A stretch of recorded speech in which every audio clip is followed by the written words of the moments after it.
Memnuniyen şahirler geliyor yılına, onun tapan sözlerin bağışlanıp sağlığına. Edil dövecek kolya tutanın kapağın, devlet tattım şu yerde, yine devlet taparım. Asayman kan ayağımın sultan doğruyum ruhun, boşadorun pellerim nurdan doğruyum ruhun. Son nurlarım hemmesini tavsırarım harmana, öyüm döner cennete, pulum döner karvana. Vatanım ammayı olur, kalhoğum ammayı olur, dine şeyler olurla men gönlüme sahip olur.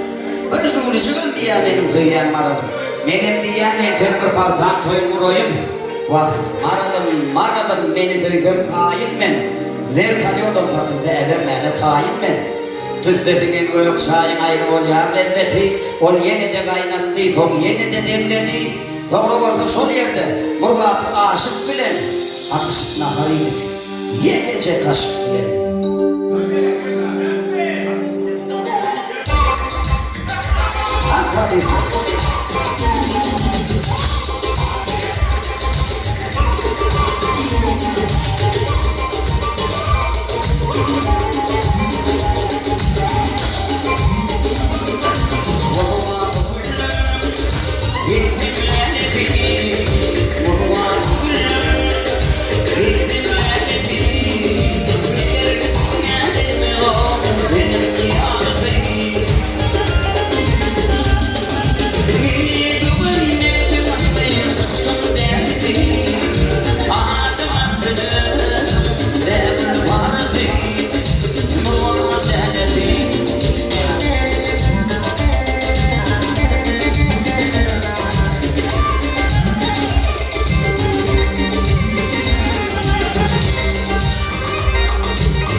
Thank you.